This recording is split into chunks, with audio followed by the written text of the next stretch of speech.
Salut les amis, Bonjour à tous. bienvenue sur cette nouvelle vidéo de la charnière, on est très content de vous retrouver. Aujourd'hui, concept un petit peu différent, on va s'attaquer à un débat sur une thématique qui anime beaucoup les médias et les fans de foot durant l'été et l'hiver, c'est les transferts.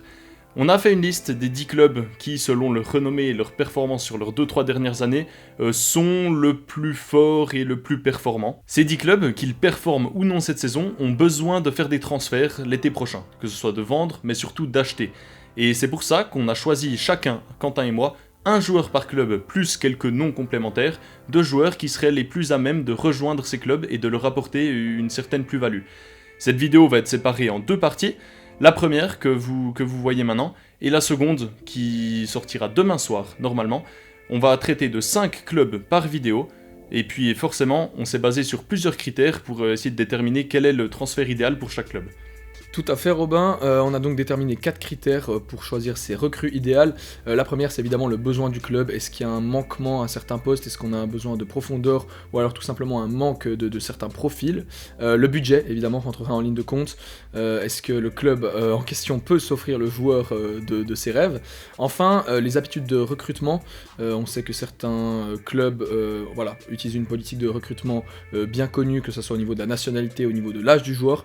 Et pour terminer enfin, on va évaluer la faisabilité du transfert en se focalisant sur le prix du joueur, combien coûterait-il, et en fonction notamment de la durée du contrat dans son club où il évolue actuellement, qui peut mécaniquement augmenter ou baisser selon le nombre d'années qu'il reste. Alors voilà les amis, je vous propose qu'on commence maintenant.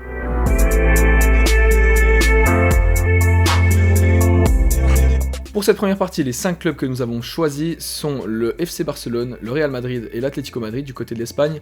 Et enfin, on va aussi aller faire un petit tour du côté de la France et de l'Italie avec le Paris Saint-Germain et l'Inter Milan. Donc, le premier club que nous allons évoquer, où nous allons évoquer notre fameuse recrue idéale, c'est le FC Barcelone. Robin, qui as-tu choisi ? C'est relativement simple, je pense que le Barça a un besoin au poste de numéro 9. Les gardiens, ils ont ce qu'il faut avec Ter Stegen, qui n'a que 32 ans. En défense centrale, ils ont de quoi faire. Au milieu, ils sont très garnis également. Et sur les côtés également. Rafinha, Ansu Fati, même qui sort du banc, Lamine Yamal, voilà. C'est vraiment au poste d'avant-centre. Lewandowski, qui ici, comme on peut le voir, 36 ans. Il y a un besoin à ce poste. J'ai un nom pour moi, parce qu'on sait que le Barça est dans une situation économique relativement délicate. Ils ne peuvent pas se permettre de sortir 100 millions sur un neuf, C'est très difficile au niveau de l'enregistrement des joueurs. On voit la peine qu'ils ont eu avec le cas notamment de Dani Olmo. Donc, ouais.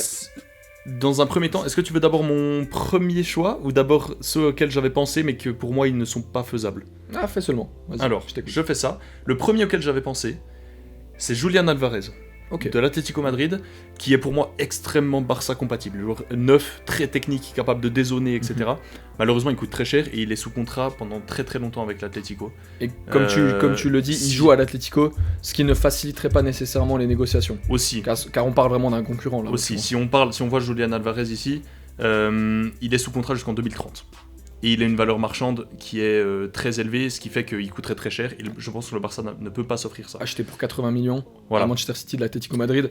Donc on peut dire qu'en tout cas, il partirait pas pour moins que ça. Voilà. Et surtout pas après seulement un an. Exactement. J'avais pensé à Alexander Isak également. Il y a des rumeurs comme quoi le Barça serait intéressé.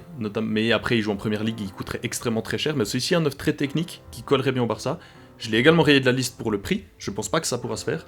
Je me suis finalement orienté vers Benjamin Sesko. Pour le Barça, un neuf très grand, mais également très technique.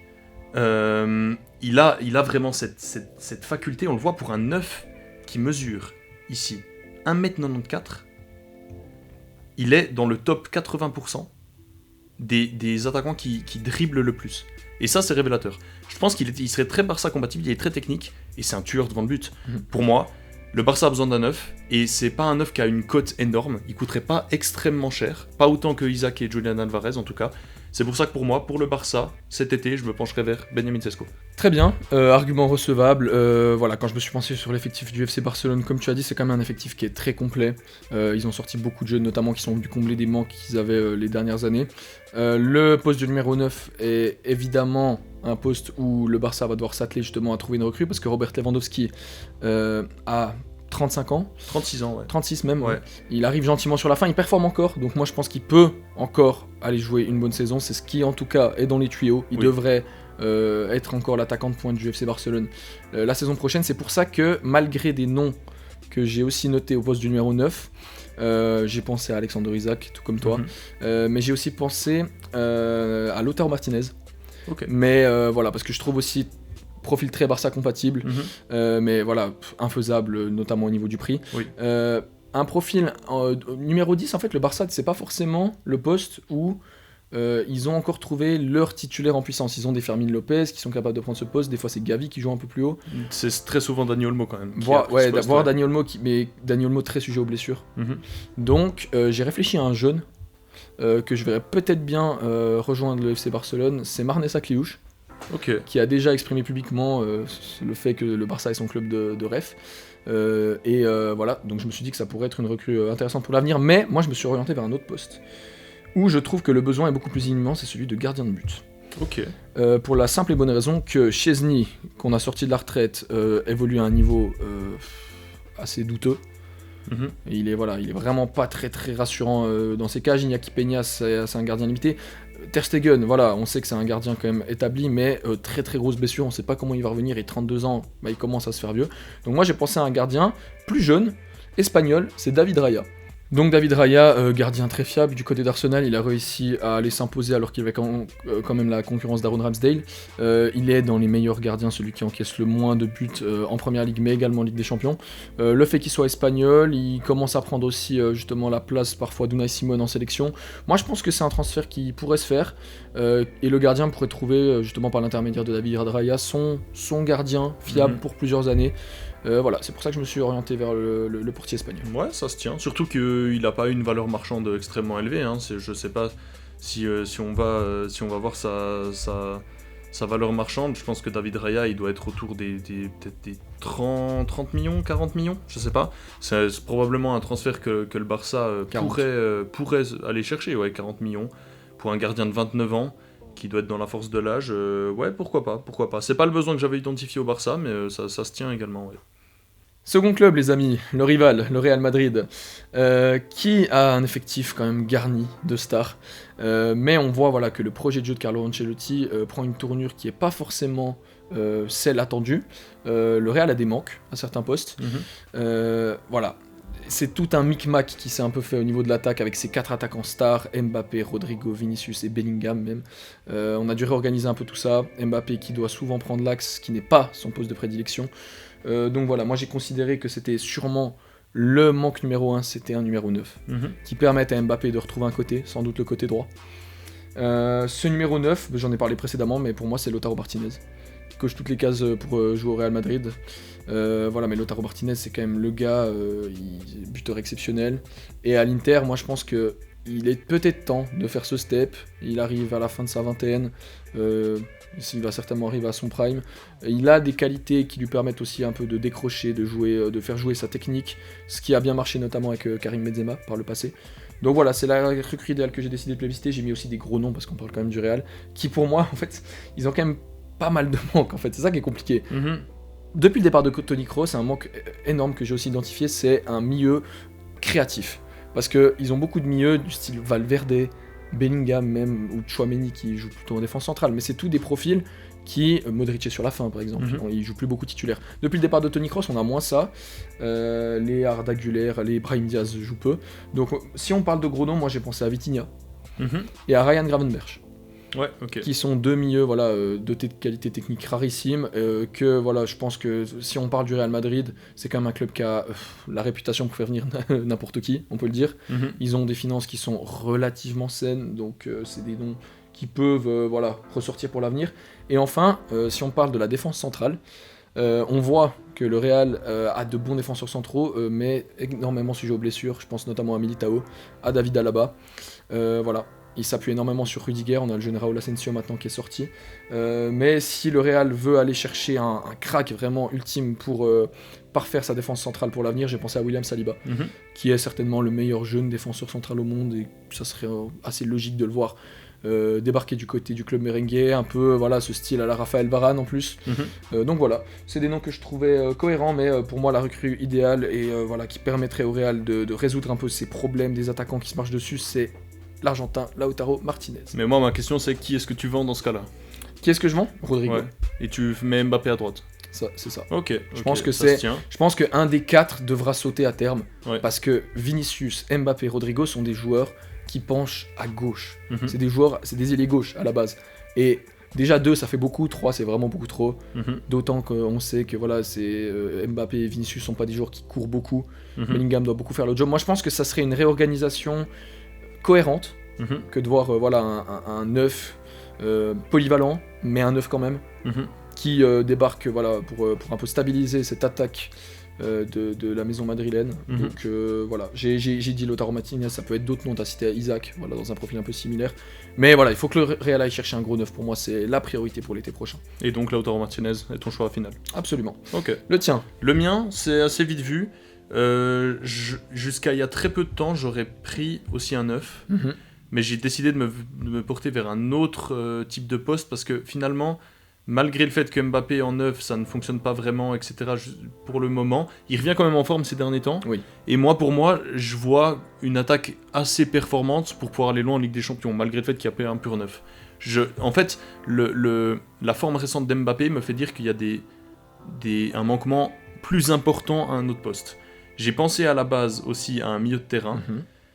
Je crois que finalement mon choix va se porter vers un milieu de terrain parce qu'effectivement j'avais aussi noté William Saliba, mais je me dis on peut faire confiance à ces trois là plus Raúl Asensio quand ils seront remis de blessure pour installer une rotation entre les quatre et qu'il y ait une disons que ça puisse fonctionner à ce poste-là, les quatre, entre les quatre. Faut encore justement que les blessures ne continuent pas. Oui. Militao, c'est quand même 2 blessures au ligament croisé sur les 2 dernières saisons. Oui, mais moi, quand je vois un match comme par exemple le 16e de finale aller contre City, je vois un manque criant de créativité au milieu de terrain. Vraiment, pour moi, c'est criant depuis le départ de Toni Kroos.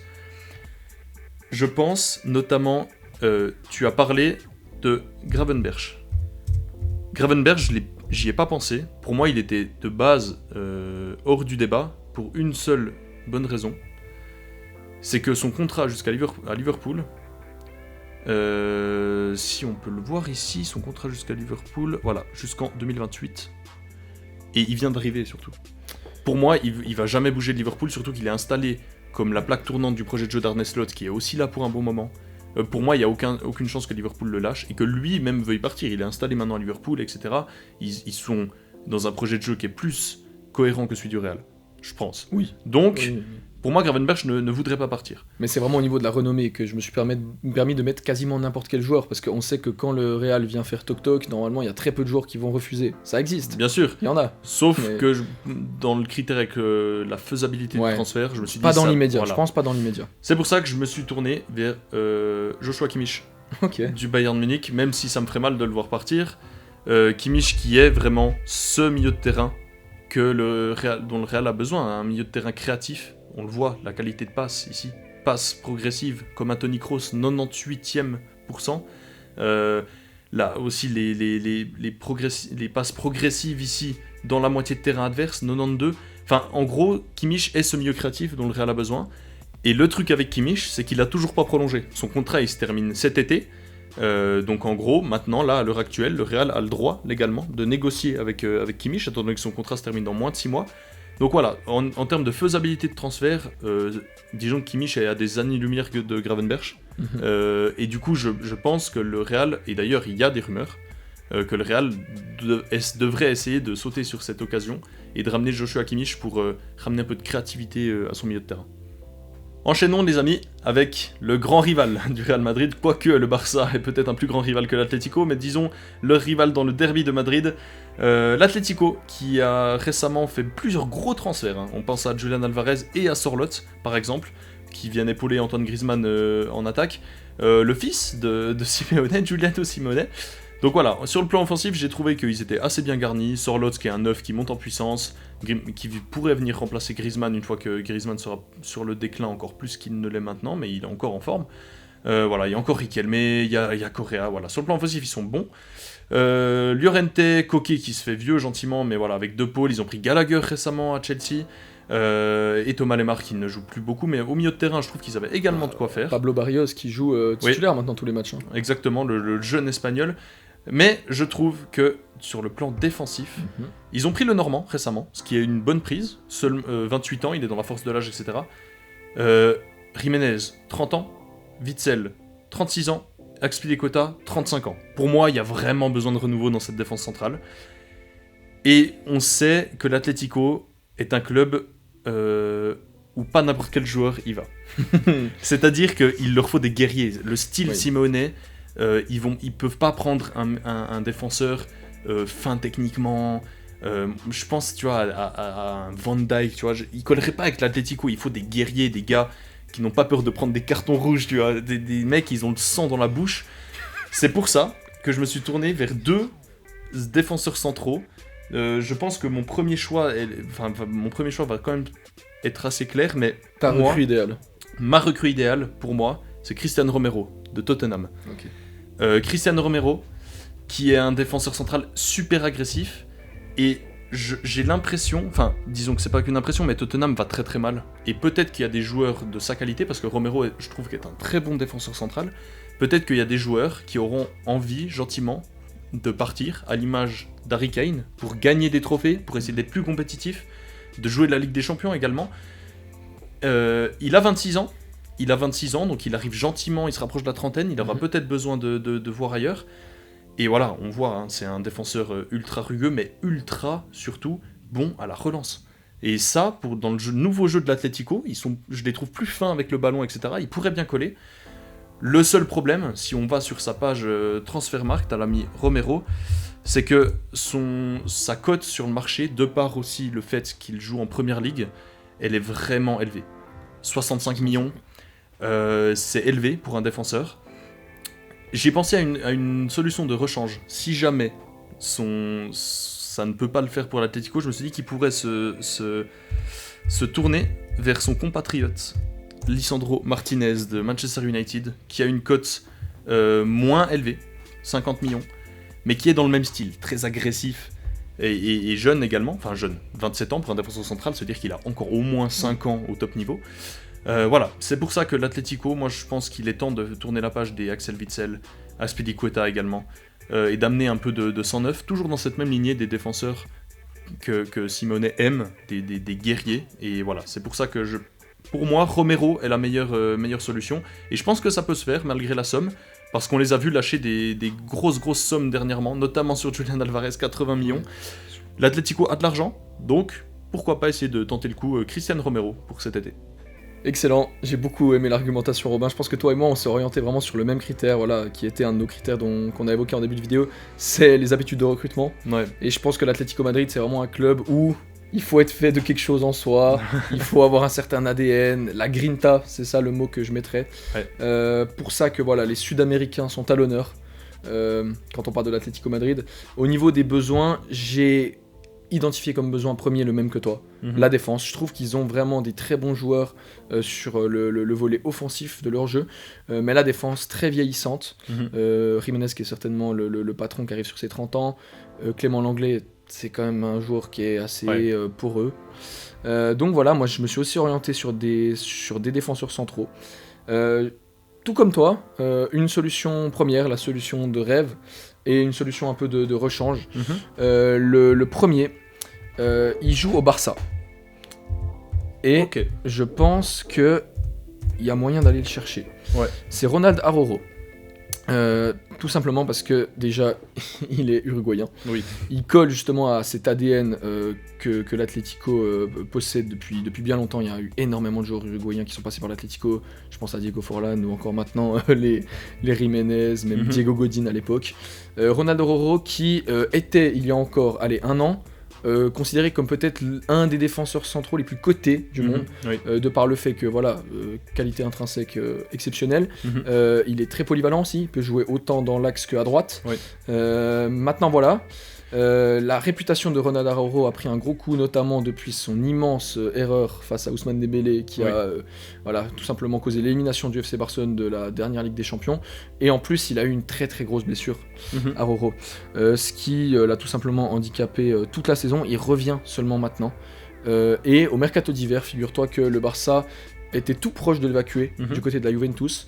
Il y a eu la blessure de Inigo Martinez, ce qui a fait que Ronald Araujo a prolongé jusqu'en 2031. C'est le point noir que je mettrai là-dessus, mais je pense pas que ça soit un si gros problème. Moi, je pense que Araujo a été prolongé parce que le Barça pouvait pas enregistrer de nouvelles recrues à ce poste-là. C'est pour ça qu'ils ont favorisé une prolongation. Mais comme on a pu le voir, sa valeur n'est entre guillemets que de 55 millions. Comparé à celle de Cristiano Romero qui était de 65, on voit que c'est faisable à ce niveau-là. Et il est encore jeune. Il n'a que 25 ans. Donc moi, je pense que c'est un profil sur lequel l'Atlético aurait tout à fait raison de se mettre. Et comme solution, si je puis dire, de rechange, j'ai pensé à un autre défenseur central d'Amérique du Sud, c'est Piero Hincapié, qui joue du côté du Bayer Leverkusen, évalué à 40 millions sur Transfermarkt. Très jeune. Très jeune, tout à fait. Il a seulement 23 ans.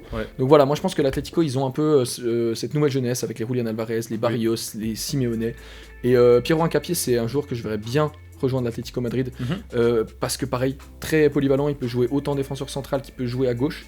Il a une valeur marchande de 40 millions et marge de progression intéressante. Je pense qu'il se pourrait tenter d'aller être coaché par Simeone, donc c'est aussi un nom que je mets.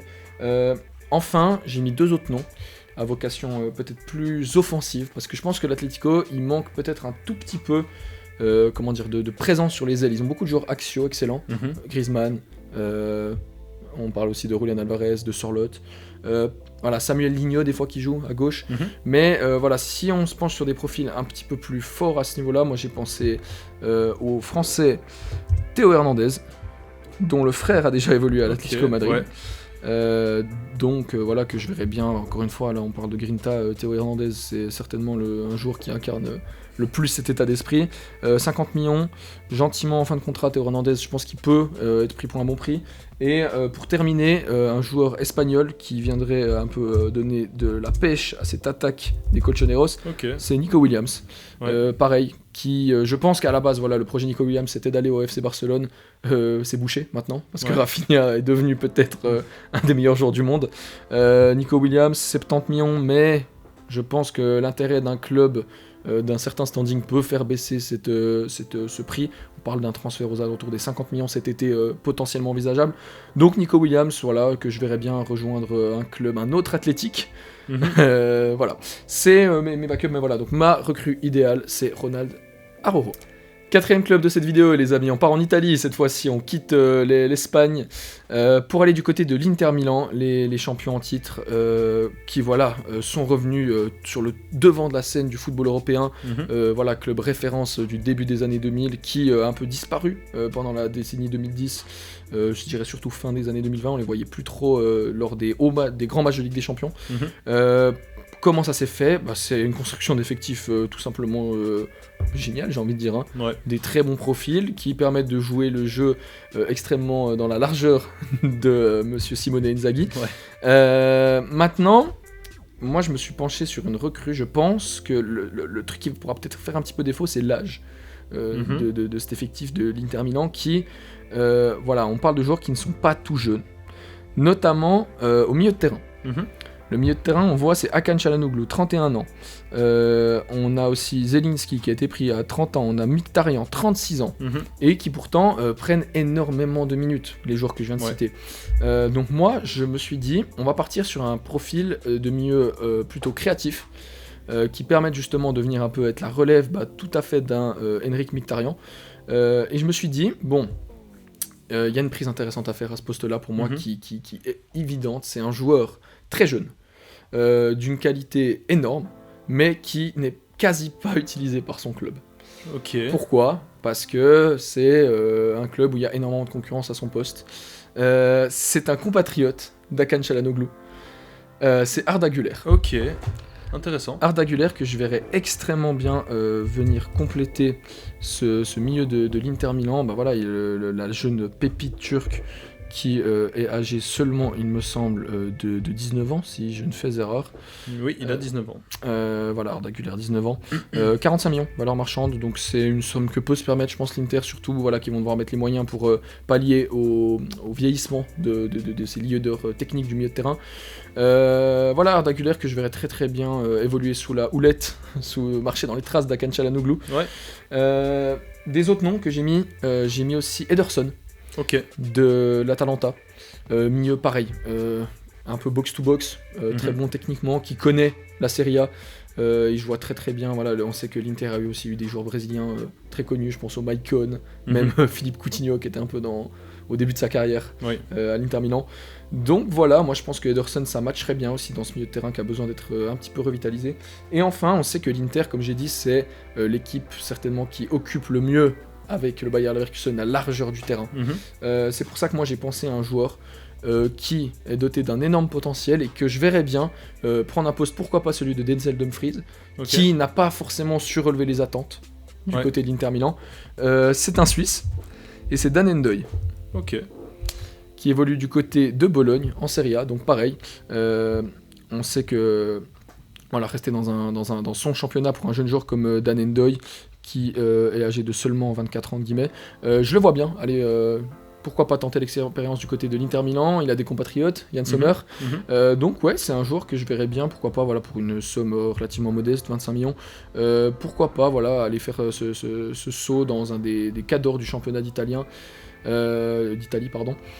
Donc voilà, c'est les trois noms que j'ai ressortis avec en recrue phare et idéal, Arda Güler. Ça tombe bien que tu me parles de ce poste, parce que c'est également celui que j'ai ciblé, et dans un registre comme Hakan Çalhanoğlu que l'on voit ici, un registre d'un milieu qui peut également jouer milieu offensif, mais surtout défensif depuis qu'il est à l'Inter, c'est pas comme au début de sa carrière où il était vraiment presque un 10. Ederson s'impose, et c'est également mon premier choix. Voilà, Ederson pour moi de l'Atalanta, qui a 25 ans, qui est dans la force de l'âge, qui est évalué seulement à 50 millions, disons c'est une belle somme, mais pour un milieu qui s'impose maintenant comme une des références en Serie A quand même. 2027, son contrat se termine dans 2 ans et demi, ce qui n'est pas très long, donc ce qui pourrait faire baisser, mais en tout cas pas augmenter sa valeur marchande. Et il joue exactement au même poste que Çalhanoğlu, il peut jouer un peu plus haut, il peut jouer un peu plus bas, donc voilà, pour moi c'est vraiment ce joueur-là que l'Inter doit aller chercher. Et il y a un autre joueur. Je rajouterais même que l'Atalanta joue dans un système relativement similaire à celui de l'Inter Milan, en plus, ce qui faciliterait aussi l'acclimatation. C'est pour ça que je l'avais mis aussi. En plus. Et si on parle de milieu comme ça, box-to-box, autant fort défensivement qu'offensivement, pour moi, il y a un joueur qu'il est possible d'aller chercher pour l'Inter. Il ne joue pas dans les top 5 européens. C'est Göksu, de Benfica. Aussi un Turc. Qui a juste des statistiques autant bonne que Çalhanoğlu offensivement. C'est un joueur qui est vraiment bon dans la passe, qui marque beaucoup, qui est souvent titulaire, enfin souvent décisif avec Benfica cette saison. Et ce joueur n'a pas une valeur marchande énorme, étant donné qu'il ne joue pas dans un top 5 des grands championnats. Il n'est évalué qu'à 28 millions. Et il a seulement 24 ans. Il a seulement 24 ans. Voilà, il joue exactement comme on peut le voir, au même poste que Çalhanoğlu, même nationalité. Voilà, c'est un milieu, disons, box-to-box complet, qui est décisif de temps à autre. 7 contributions en 20 matchs. En Ligue des Champions également, il a marqué 3 buts sur les 9 matchs qu'il a joué jusqu'à maintenant. Donc voilà, pour moi, la première prise à aller chercher, surtout parce qu'il connaît déjà le championnat, c'est Ederson, de l'Atalanta. Mais si c'est pas possible, je me tournerais bien, si j'étais l'Inter, vers Orkun Kökçü, qui joue au Benfica. Dernier club que l'on traite dans cette vidéo, les amis, le PSG. Voilà, dernier club. Il y a des choses à dire sur le PSG. On a souvent parlé du manque de neuf au PSG, mais moi, honnêtement, je fais confiance à Gonçalo Ramos pour s'imposer sur la durée. Et même si Gonçalo Ramos ne s'impose pas, j'ai l'impression que Luis Enrique, ça ne lui pose pas de problème de jouer avec Kvaratskhelia ou Désiré Doué ou Barcola, Dembélé de l'autre côté et un gars en faux neuf, que ça peut être Barcola, ça peut être Ousmane Dembélé plus récemment. Ousmane Dembélé qui marche bien en ce moment. Donc voilà, moi je pense que Paris n'a pas besoin de se tourner vers un neuf tout de suite, parce que déjà d'une part Luis Enrique n'a pas envie de jouer avec un neuf, ça se voit, et en plus même s'il a envie de jouer avec un neuf, il en a un dans son effectif. Donc voilà, pour moi neuf, ça l'écarte du débat. Au milieu de terrain, je trouve qu'ils ont des noms, mais il manque un profil au milieu de terrain pour moi. Ils ont Vitinha et João Neves, qui sont des milieux plus défensifs, mais très bons techniquement également, mais qui sont des joueurs plus à vocation défensive, qui sont plus bas sur le terrain. Warren Zaïre-Emery qui manque de temps de jeu cette saison, qui n'est pas au top de sa forme, à quel point il pourra encore se développer, il n'a que 18 ans, donc il faut lui laisser le temps. Mais pour moi, Fabien Ruiz pose problème dans ce milieu de terrain. C'est un joueur très fin techniquement, avec l'Espagne il s'en sort super bien, mais à 28 ans, c'est un joueur que je ne vois pas progresser encore suffisamment pour le PSG, pour qu'il puisse prétendre à gagner la Ligue des Champions dans les 3 prochaines années. Ouais.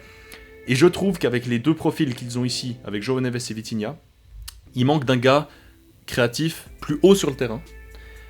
Et c'est un joueur qui a déjà souvent été lié au club de la capitale française. Il s'agit de Bernardo Silva. Bernardo Silva qui, pour moi, est un joueur qui arrive à la fin du côté de City. Je pense qu'il a fait le tour, ça fait des années qu'il est là. Il a 30 ans, donc il n'est pas encore très vieux, surtout pour un joueur qui utilise très peu ses qualités physiques.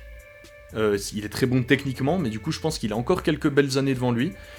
Il est estimé à 60 millions. Il a un contrat surtout qui expire le 30 juin 2026, ce qui fait que Paris cet été payerait les 2/3 ou la moitié de ces 60 millions pour le faire venir dans la capitale. Et c'est un joueur qui formerait un trio portugais avec ses deux compères. Et donc, pour moi, c'est un peu la super solution de prendre Bernardo Silva qui t'apporterait un peu cette touche offensive, ce lien entre le milieu de terrain défensif et l'attaque qui performe si bien en ce moment. Si je peux aller dans ton sens, en plus, il connaît déjà la Ligue 1. Il a joué à Monaco pendant plusieurs années, donc c'est encore un argument de plus. Ouais, très bon choix, Bernardo Silva. Et si Bernardo Silva n'est pas faisable, j'ai une solution d'échange, disons, d'un joueur que j'estime énormément, mais dont on parle très peu, qui aura peut-être à un moment donné envie également de faire un saut et de pouvoir jouer la Ligue des Champions, etc. Ce qui serait pour moi à la hauteur de son talent. C'est James Maddison à Tottenham, qui a fait le saut récemment de Leicester à Tottenham. Mais pour moi, ce joueur n'est pas dans un club qui lui permet de s'exprimer pleinement. Pour moi, c'est un joueur extrêmement technique, extrêmement fort. Il a une super frappe de balle extérieure de surface également. Cette année en Premier League, 12 contributions décisives en 22 matchs, ce qui est pas dégueu du tout. En Europa League, 3 en 6. C'est un joueur pour un milieu de terrain qui a beaucoup de contributions. Et pour moi, il pourrait s'inscrire pas mal dans le collectif de Luis Enrique. Je pense que c'est le type de joueur qu'il aime bien, des profils bien techniques, bas sur les appuis, assez bas en taille aussi, il fait qu'un 1m75. Donc voilà, pour moi, si Bernardo Silva n'est pas faisable, on pourrait se tourner vers James Maddison, qui a d'ailleurs la même valeur marchande que le Portugais que j'ai cité précédemment. Donc voilà, Bernardo Silva est ma recrue phare pour le PSG cet été. Ok, James Maddison, très intéressant comme nom. Je vais t'avouer que j'y avais pas du tout pensé, pour une raison très simple, c'est que vraiment, dans cette vidéo, j'ai essayé de me concentrer sur les habitudes de recrutement. Et pour moi, le PSG, si on regarde bien, ne recrute jamais anglais. J'ai pas à souvenir d'un joueur anglais vraiment qui a joué au Paris Saint-Germain. Il y a Beckham, mais oui, mais enfin dans les dernières années, ni même en fait de la Première Ligue, c'est rare. En général, le Paris Saint-Germain aime bien chercher soit des Sud-Américains, soit plus récemment les Espagnols. Les Espagnols, parlons-en. Si on revient sur l'effectif du club de la capitale, j'ai pensé au poste de numéro 9 également, mais comme tu l'as dit, il y a Gonzalo Ramos, et moi je dirais surtout que la prise finalement de Hrišák Kvaratskhelia fait tout simplement qu'on sait qu'il va jouer, je pense. Et je pense que Dembélé et Barcola ne sont pas prêts non plus de s'asseoir sur le banc, ni l'un ni l'autre. D'autant qu'Ousmane Dembélé, dans ce nouveau rôle de faux numéro 9, mais se plaît énormément. Il est à 15 buts en 2025. À l'heure où je vous parle, nous sommes le 15 février. C'est assez hallucinant quand on y pense. Voilà, c'est pour ça que je me suis pas orienté sur ça. Finalement, on en a discuté, mais pour moi c'est pareil, c'est un milieu de terrain. La défense du Paris Saint-Germain, excellente, il n'y a rien à dire là-dessus. Je pense que vraiment il n'y a pas besoin d'aller faire de prise là-dessus. Mais voilà, pour les mêmes raisons que toi, Fabien Ruiz, joueur qui se complaît parfaitement quand il rejoint la sélection espagnole. Mais voilà, on sait qu'à Paris c'est compliqué, les supporters le portent pas forcément dans leur cœur. Mais voilà, on sait que le Paris Saint-Germain aime bien recruter ces petits milieux espagnols. Et voilà, la recrue idéale, c'est la dinguerie de cette vidéo, les amis. Parce qu'on parle de faisabilité, on est sur 5-10% je pense de faisabilité. Mais je pense que si Paris veut, je pense que Nasser là ça fait depuis quelques années que ça le démange de sortir le chéquier. Le milieu de rêve du Paris Saint-Germain qui viendrait compléter un trident fantastique avec Vitinha et João Neves, c'est Pedri. Ok. C'est Pedri que je vois comme peut-être un des meilleurs milieux de terrain du monde, Oui, clairement.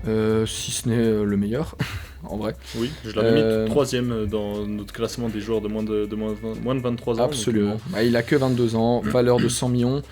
Voilà, le Paris Saint-Germain est un club qui a des ressources financières, qui a pu être embêté par le passé par le fair play financier notamment, mais je pense qu'aujourd'hui ils ont retrouvé une situation saine parce que ça fait quand même un moment qu'ils n'ont pas fait d'énormes recrues, ils ont fait Kvara pour quoi 70 millions il me semble.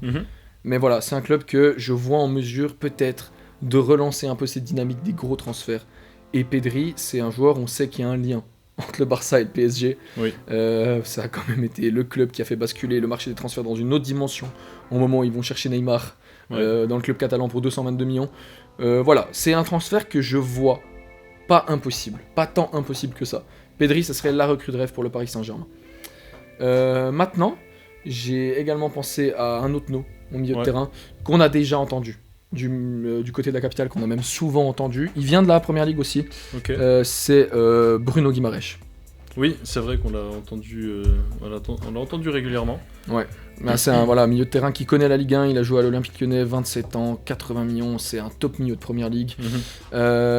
Contrat jusqu'en 2028, donc ça veut dire qu'il va quand même falloir aligner pas mal d'argent, je pense. Mais Guimaraes, voilà, qui joue à Newcastle, qui, pour moi, si un top club européen vient à vouloir le prendre, on en parlait aussi du côté de Manchester City, il acceptera, j'ai pas de doute là-dessus, ce qui pourrait faciliter les négociations. Paris est à 2 doigts, je pense, d'avoir un effectif vraiment très complet. Le projet de jeu de Paris va dans le bon sens pour moi, on l'a relevé lors de l'une de nos précédentes vidéos. Voilà, je pense qu'ils s'orientent vers des types de vers des profils de joueurs qui finalement font avancer le projet dans le bon sens, dans la manière que Luis Enrique veut implémenter son football. Et Bruno Guimaraes, ou alors idéalement Pedri, serait le joueur tout simplement parfait pour cela. Donc voilà les amis, ça va conclure cette première partie de vidéo.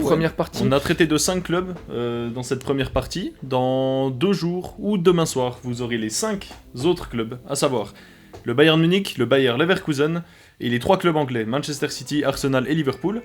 Voilà, on vous retrouve du coup demain pour la deuxième partie de ces transferts idéaux pour les clubs cet été. Voilà, on vous retrouve très vite les amis, et puis d'ici là, passez une super soirée, une super journée, et on vous retrouve très vite. Allez, bisous. À demain les amis, salut.